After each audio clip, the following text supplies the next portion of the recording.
Hi, I'm Gabe Rispoli Jr., and this is episode 4 of Wise Thoughts from a Wise Man, my dad, Gabe Rispoli Sr. And this is part 1 of episode 4, and the topic is racism. Now, I mentioned in episode 1, my dad had a semi-pro baseball team in the 40s. So, he was a scout for the New York Yankees. He had a semi-pro team called the Staten Island Yankees.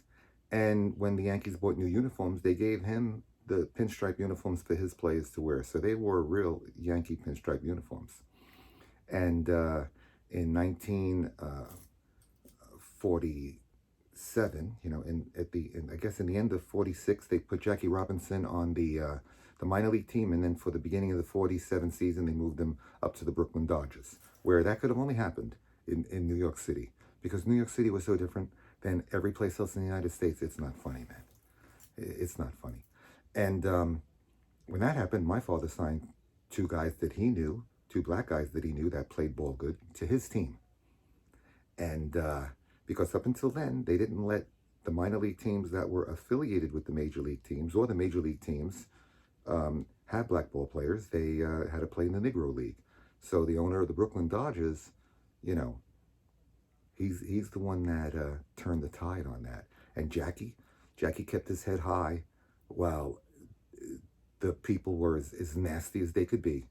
And he rode above it. And so my father signed these two black guys, and his team made the playoffs that year. So these guys must have been good ball players.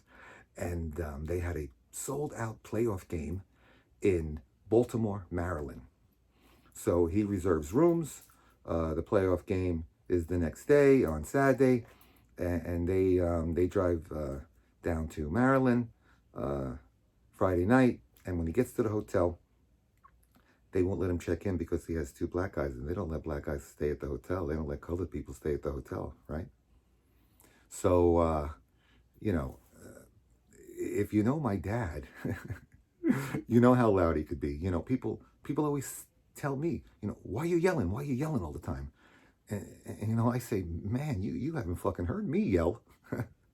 That's the way I talk. I talk loud because I grew up in a family where if you didn't talk loud enough, nobody heard you. So when my father yelled, my God, man, it was scary. So he's causing a disturbance at the hotel because they won't check in the team, and they call the police to have him arrested. Okay, the police get there, they talk to him, and he says, look, I'm going to forfeit this game and go back to Staten Island. They won't check my guys in. If they're going to let my guys play that game tomorrow, we're out of here. So the police knew it was a sold-out game. That was the local semi-pro team is in the playoffs. It was everybody knew about it. It was the main thing happening the next day. So they call the city council guys, and they come down to the hotel, and they get an assessment on what's going on, and they come over to my dad. They said, look, Gabe, you can't go back to Staten Island and forfeit this game. You're already here. The game's sold out. It's a big game, Gabe. It's a playoff game. And now that the league is letting blacks play on the circuit with the white guys, that's our call. If you want those two guys to play tomorrow, they can play, okay? It's going to be a circus. It's going to be nasty. They're going to call you vile names the whole game, and we're going to have to put on more police to make sure we don't have no problems. But we can do that for you. No problems. Your guys can play the game tomorrow. But this is a private hotel. This is a private hotel, Gabe. Private ownership. They don't allow colored people. They don't allow black guys here. I mean, we can't make them. There's a hotel down the street where they can stay.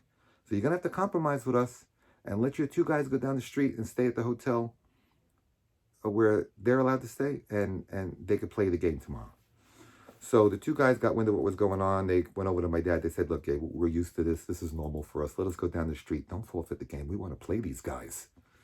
So because that was their attitude, my father said, okay. They went down the street. They stayed at the hotel. They go to the game. They kick ass. They won the game. It was a circus, but they won the game. And I don't really know how the rest of the season went, or because that wasn't the end of the story where this story was told. And I heard it multiple times because like 11 years later, in 1958, my dad had bought some property down in Miami when he was on his honeymoon, really, really cheap. And then in 1955, he built a house there, the typical Florida house, long, very, not very too deep. The one-car garage and the living room and the TV room and the kitchen was sort of all one. And the half moon white pea rock driveway with the little grass island and three little tiny miniature dwarf palm trees. That was like the prototype, right? And all the windows in the house were jalousie windows. The little strips, they opened like an accordion. All the houses back then had jalousie windows. Every window in the house was jalousie windows, and the bathroom had fogged jalousie windows.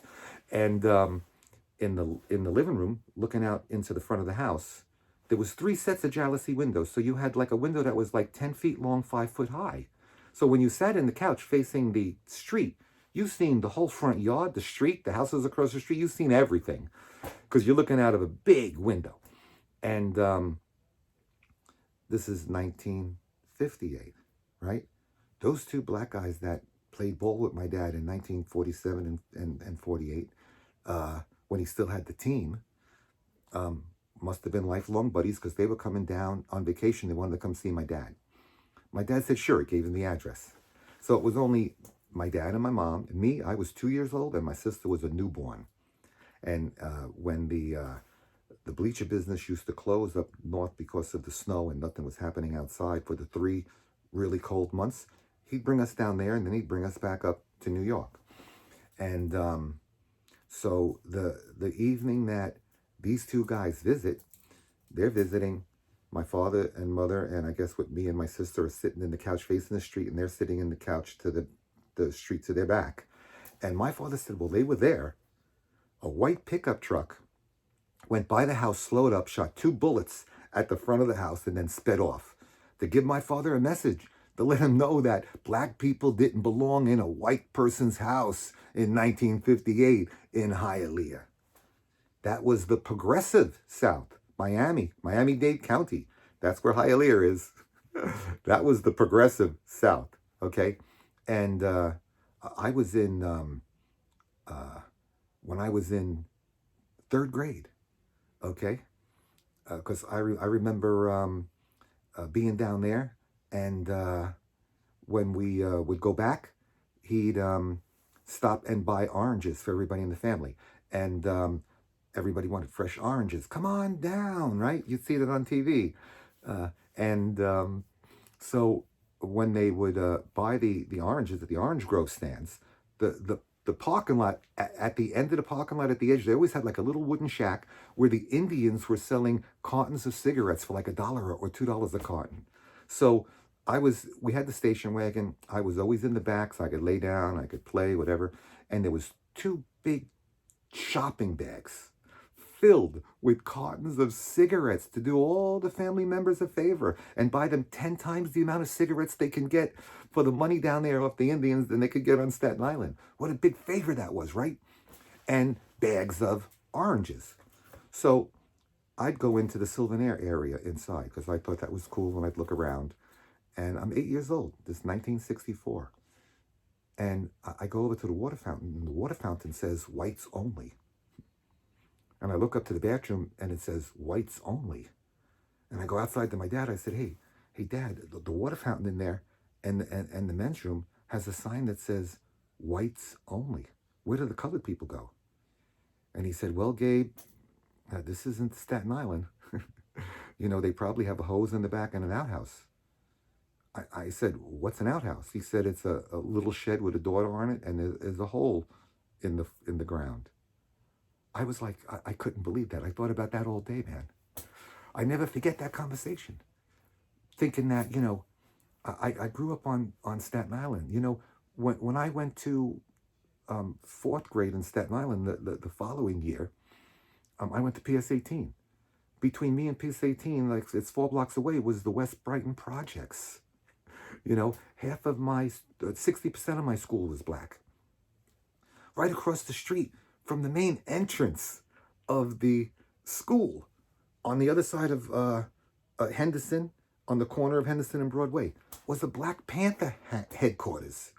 And I remember being little and coming out that entrance and always looking over and seeing the guy in that outfit, the Black Panther outfit, you know. And that was my neighborhood in Staten Island. I grew up on a street that was like the had everybody on it, man. The Rodney's little cousin, the black kid across the street, Kevin, was my age. He was the first kid on the block I remember playing with, So, down in Miami, hey, I went to fifth grade in Miami, right? And I think there was only one black kid in the whole South Hialeah Elementary School. And now I realize, like, a few blocks from my father's house on the other side of the main road, and then there's a canal, they built a little area, 3 blocks by 3 blocks, surrounded by warehouses. And so this area could not grow 1 fucking inch. That's where they let the black people stay in Hialeah. Seminole, just for the black people, so they didn't mix with the white people. That was 1964. I mean, they were shooting at the house in 58, right? But now in 64, it's still, they put them in the warehouse district and surrounded them in an area that couldn't get bigger because they didn't want no big black community living in Hialeah.